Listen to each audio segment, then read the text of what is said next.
Y bien, estamos ahora con Ricardo Soberón, presidente de Devida. Ricardo, ¿cómo estás? Buenas noches. ¿Cómo le va? ¿Qué tal? Muy buenas noches. Bueno, la semana pasada estuvieron acá los dirigentes de la COMPAC de la zona de Aguaitía, que amenazaban con un paro, una paralización. Se reunieron con usted, con el propio presidente del Consejo de Ministros. Entiendo, bueno, según las informaciones que se ha dado, que se les dijo que la erradicación tenía que continuar de todos modos este año, porque ese era el convenio firmado con Estados Unidos, pero que a partir del próximo año ya habría una nueva política soberana, digamos, o algo parecido. Y que, bueno, de hecho se retiraron, y que yo sepa hasta ahora no han reanudado ninguna paralización, de alguna manera se habrían quedado contentos con esa explicación. ¿En qué consiste esta nueva política, digamos? Lo primero, yo tomaría como ejemplo este modelo de diálogo que hemos tenido con este grupo en particular, porque les hemos hablado con absoluta sinceridad, señalando el interés del Estado de cumplir ciertos objetivos, y eso yo creo que ha permitido reducir cualquier posibilidad de malentendido, y se ha llegado a una buena conclusión. Los objetivos de erradicación. Claro, del Estado, que hay que cumplirlos, y que vamos a ser claros y sinceros. Permanente diálogo, pero el cumplimiento de la ley. Pero eso es para este año, el próximo año habría nuevas condiciones. No. Nosotros lo que queremos lograr es reducir la tendencia de 10 años de expansión de los cultivos de coca en este país. Y tenemos que lograrlo de una manera permanente. Ese es uno de los elementos que están planteados en esta nueva estrategia de control de drogas 2012-2016 que hemos puesto en consideración del Consejo Directivo de Devida, compuesto por los viceministros. En los próximos días recibiremos sus comentarios, sugerencias a la propuesta presentada. Es una propuesta que es resultado de 21 reuniones con todos los sectores del Estado, reuniones con la cooperación internacional, con la sociedad civil. Creemos sinceramente que es un documento que puede servir de guía para el conjunto del Estado peruano. ¿En qué consiste? Fundamentalmente en poder aprovechar los escasos recursos que tiene el Estado peruano y la cooperación internacional para causar el mayor daño posible al crimen organizado sobre la base de 3 instrumentos: precursores, lavado de activos e inteligencia policial. En este sentido, estamos... O sea que ya no hay erradicación. No, por favor, no he dicho eso. Priorizando allí donde hagamos mayor daño al crimen organizado. Y el crimen organizado está en un eslabón muy particular. Está en el campo, está en la ciudad, está en el exterior, y por eso se utiliza la inteligencia.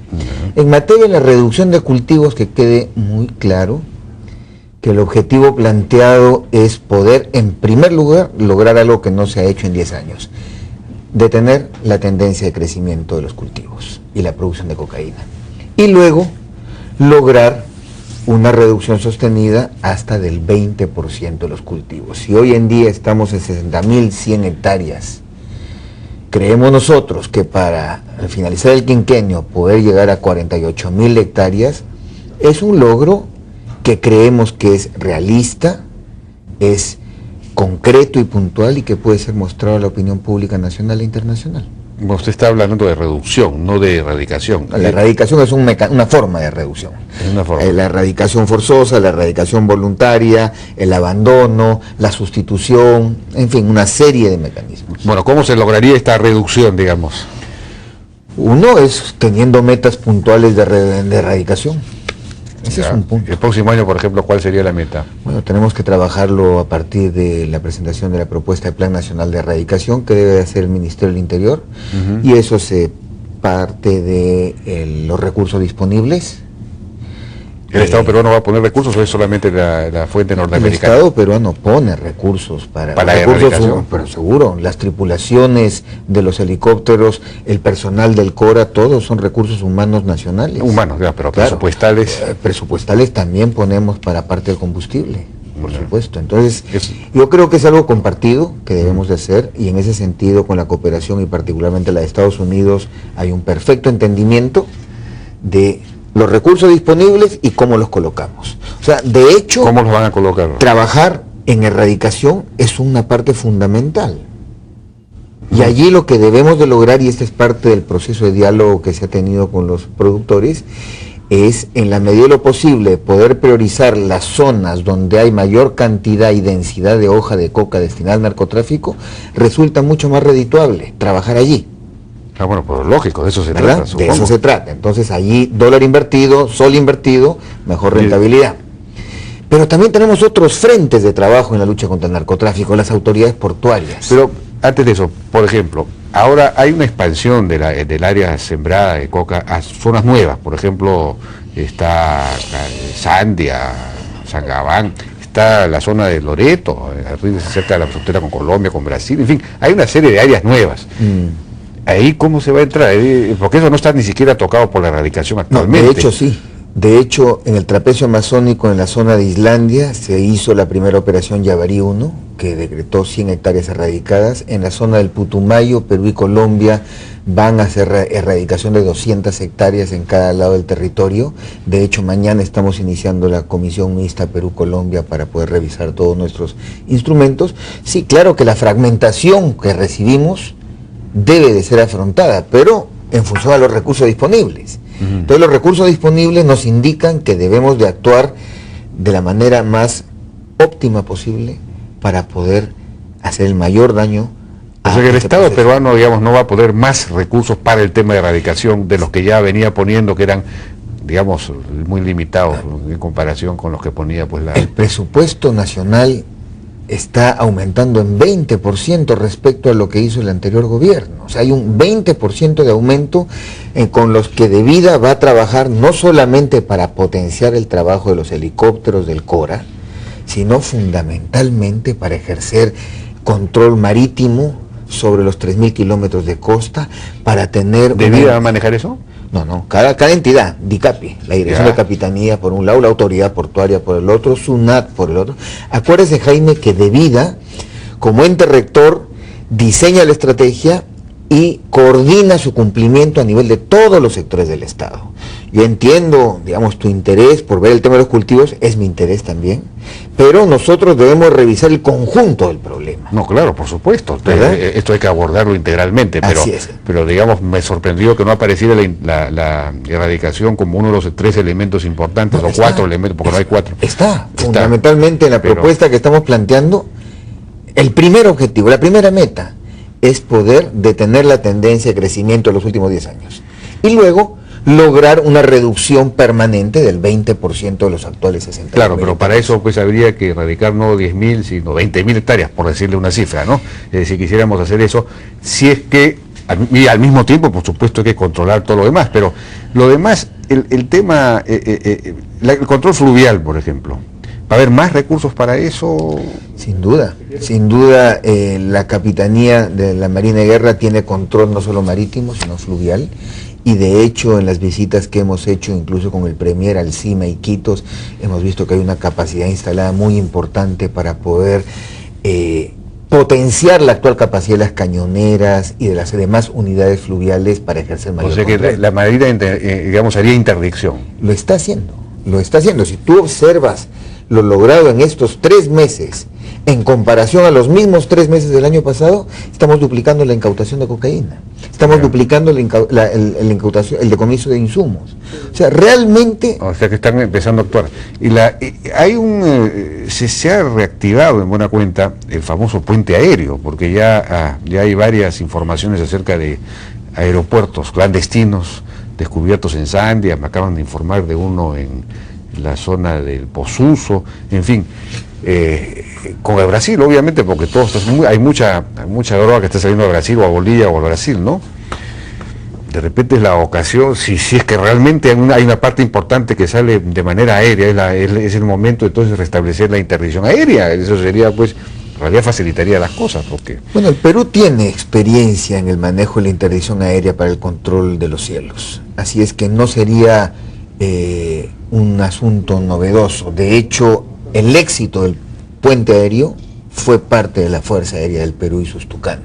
Claro. Así es que, de ser necesario... Pero ya no hay ni tucanos, creo, hay tucanos. Habría que ser... Sí los hay. Pero de todas maneras habría que ver, capacidad, disponibilidad O sea que como te digo, no se ha considerado todavía esa alternativa. No se descarta, pero en estos momentos el grueso de la cocaína que se produce en el Perú sale por vía marítima. ¿Por vía marítima? ¿Por la costa? Sí. Son 3.000 Pero kilómetros. según el informe de la DEA, la mayor parte de la coca peruana, de la droga peruana está saliendo a Europa. Seguro. Y vía Brasil, vía Bolivia. Entonces es raro que salga vía marítima. Bueno, es el mismo debate en el que yo mismo estoy, y aquí tú tocas un problema que resulta fundamental para la estrategia. El Estado peruano debe de tener fuentes confiables y verificables de información. Las diferencias que hay entre una y otra fuente son abismales, dependiendo de los factores, los vectores, las variables. Perú, tener una información propia, y en eso vamos.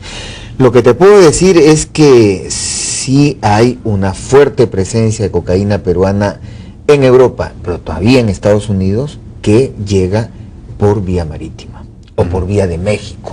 O sea, vía marítima México hacia la frontera norteamericana.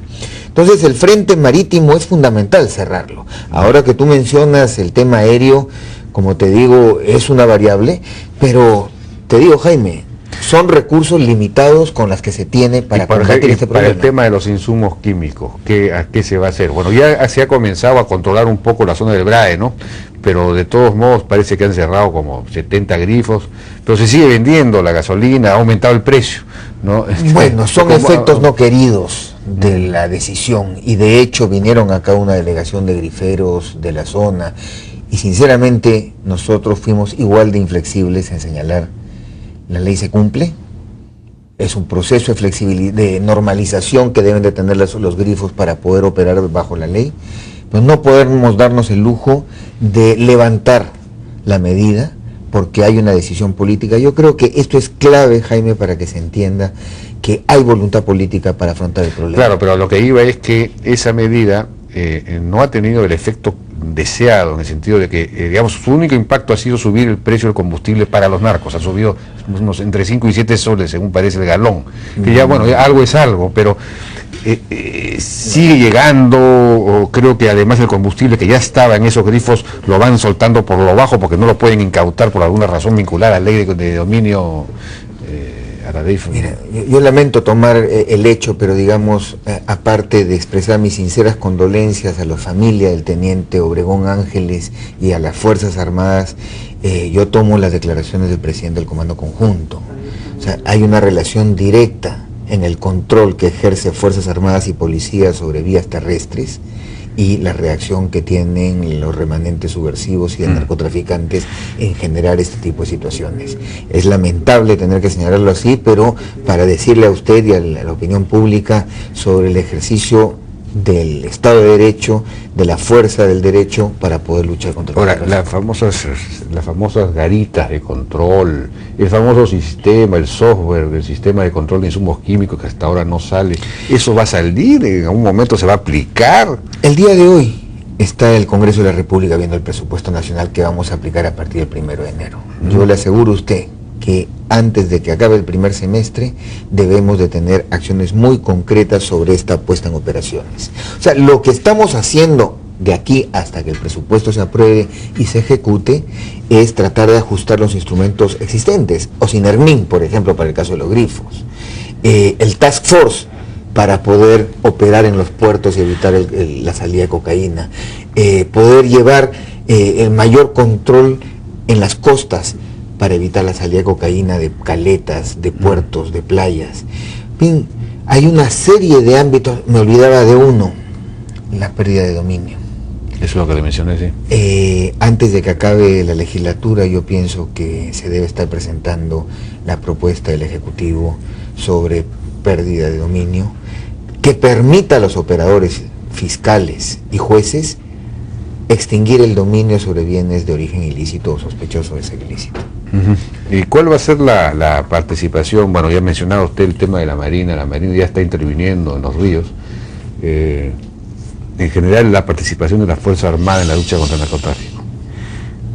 Mira, hay un proyecto de ley para que se incorpore en respaldo, digamos, de alguna manera complementaria a la policía, en apoyo de la policía, pero... Yo soy de formación abogado y por lo tanto respeto la competencia inherente de un policía para investigar el delito y conducir el delito. Ahora entiendo las particularidades de las zonas rurales donde funciona el narcotráfico y en donde muchas veces no está la policía. En mi opinión, no debe de ser un monopolio militar el tema de la lucha contra el narcotráfico. No, en apoyo a la policía, pero de todos modos que puedan incautar, puedan pasar, digamos, hay un montón de bases ahí militares y puede pasar un cargamento de cocaína, no pueden hacer nada. Prefiero tener un fiscal embarcado ¿En el cargamento de cocaína? No, embarcado en el cuartel y que pueda operar con la unidad para darle legalidad a esa acta de incautación. Yo no sería muy proclive a permitir que un oficial de las Fuerzas Armadas debe certificación sobre... ¿Es realista pensar que puede haber fiscales en todas las bases? No, pero las hay en muchas. En el Guayaga, en el BRAE, hay varios fiscales antidroga que están operando en Palmapampa, en Pichari, de mano a mano con las unidades militares, así que es posible. Bueno, y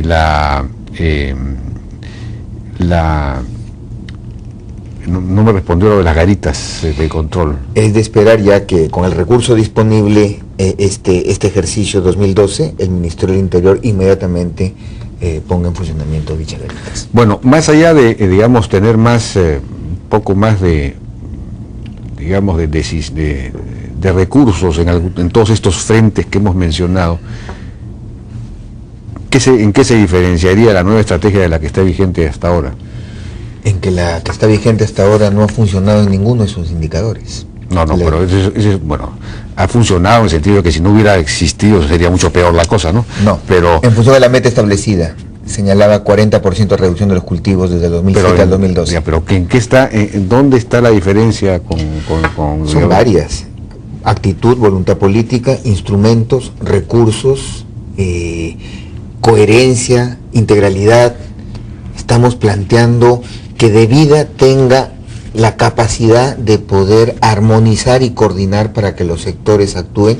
Mire, una vez por mes nos reunimos con todas las autoridades que ven tema de insumos químicos o que tienen que ver con control de puertos.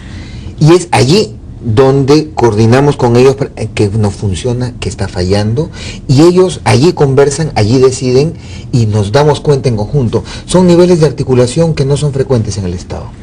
¿Ya se ha identificado en dónde se haría la erradicación el próximo año? Usted dice en los lugares de mayor concentración, pero eso ya están identificados, ¿se sabe dónde se va a actuar? Entiendo que esa propuesta tiene que venir al Ministerio del Interior y pasar por el Consejo Directivo de Vida, y en su momento evaluaremos cuáles son esos criterios, para lo cual tendremos que considerar, obviamente, información disponible, conveniencia política, estratégica, búsqueda de mejores resultados, ¿no? Todo eso se considerará en los primeros días de enero para poder determinar el Plan Nacional de Erradicación 2012. ¿Qué es lo que estarían esperando estos cocaleros, por ejemplo, que se han regresado a su zona y que por el momento no han reanudado la paralización? Nosotros hemos planteado la forma para que los programas sociales, el caso, por ejemplo, de Jóvenes a la Obra del Ministerio de Trabajo, puedan darle una prioridad a 200, 300 jóvenes que en Aguaitía puedan ser los primeros beneficiarios de un trabajo temporal que les impida temporalmente retornar a una actividad que no corresponde. Entonces, ese es un poco el trabajo en el que estamos ahora, de manera de poder rápidamente cubrir la contingencia de esta acción de erradicación. Es un poco la idea que tenemos, para poder darle time. Bueno, Ricardo Soberón, muchas gracias por su participación. Muchas gracias, Jaime.